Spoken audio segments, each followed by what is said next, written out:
Hi boys and girls, welcome back for our read aloud time today. We are going to continue reading from The Twits by Roald Dahl.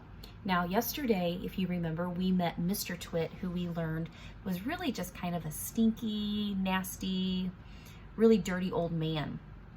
So if you would like to sit back and grab your snack, we're going to get started today, and we're going to begin by reading about Mrs. Twit. Mrs. Twit was no better than her husband. She did not, of course, have a hairy face. It was a pity that she didn't, because at any rate, that would have hidden some of her ugliness. Go ahead and take a look at her. Have you ever seen a woman with an uglier face than that? I doubt it. But a funny thing is that Mrs. Twit wasn't born ugly. She had quite a nice face when she was young. The ugliness had grown upon her year by year as she got older. Why would that happen? Well, let me tell you why. If a person has ugly thoughts, it begins to show on the face. And when that person has ugly thoughts every day and every week, every year, well, the face gets uglier and uglier until it gets so ugly you can hardly bear to look at it. A person who has good thoughts cannot ever be ugly. You could have a wonky nose and a crooked mouth, and a double chin and stuck out teeth, but if you have good thoughts, they will shine out of your face like sunbeams, and you will always look lovely. So here we see Mrs. Twit as she starts out. Looks pretty good, but her thoughts get uglier and uglier, and they start to show on the outside. Nothing good ever shone out of Mrs. Twit's face. In her right hand, she carried a walking stick. She used to tell people that that was because she had warts growing on the sole of her left foot and walking was painful. But the real reason she carried a stick was so that she could hit things with it. Things like cats and dogs and small children. And then there was the glass eye. Mrs. Twit had a glass eye that was always looking the other way. Now you could play a lot of tricks with the glass eye because you could take it out and pop it back in again anytime you like. And you can bet your life Mrs. Twit knew all of the tricks. One morning she took out her glass eye and dropped it into Mr. Twit's cup of coffee when he wasn't looking. Mr. Twit sat there drinking his coffee slowly. The froth made a white ring on the hairs around his mouth. He wiped the white froth onto his sleeve and wiped his sleeve on his trousers. "You're plotting something," Mrs. Twit said, keeping her back turned so he wouldn't see that she had taken out her glass eye. "Whenever you go all quiet like that, I know very well you're plotting something."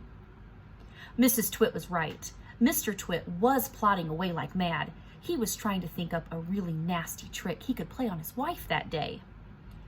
"You'd better be careful," Mrs. Twit said, "because when I see you starting to plot, I watch you closely." "Oh, please, do be quiet, you old hag," Mr. Twit said. He kept on drinking his coffee, and his evil mind kept working away on the latest horrid trick he was going to play on the old woman. Suddenly, as Mr. Twit tipped the last drop of coffee down his throat, he caught sight of Mrs. Twit's awful glass eyes staring up at him from the bottom of the mug. It made him jump. "I told you I was watching you," cackled Mrs. Twit. "I've got eyes everywhere, so you'd better be careful." Now, to pay her back for the glass eye in his coffee, Mr. Twit decided he would put a frog in Mrs. Twit's bed. He caught a big one down by the pond and carried it back secretly in a box. That night, when Mrs. Twit was in the bathroom getting ready for bed, Mr. Twit slipped the frog between her sheets. Then he got into his own bed and waited for the fun to begin.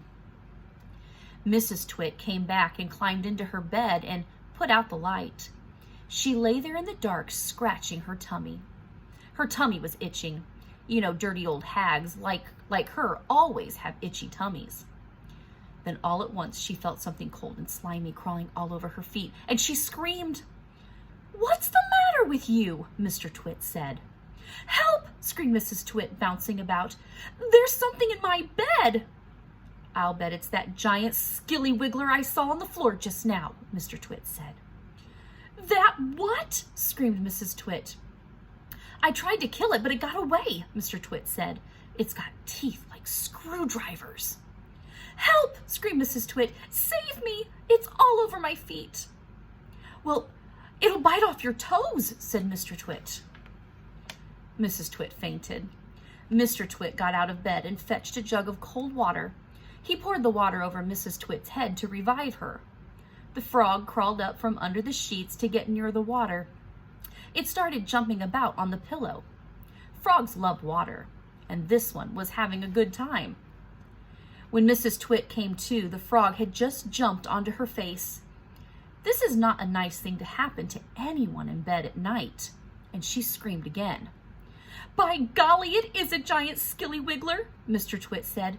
"It'll bite off your nose."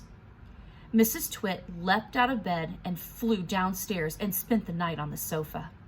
And the frog went to sleep on her pillow. Now, this next chapter is titled The Wormy Spaghetti. And we will pick up there tomorrow. See you later.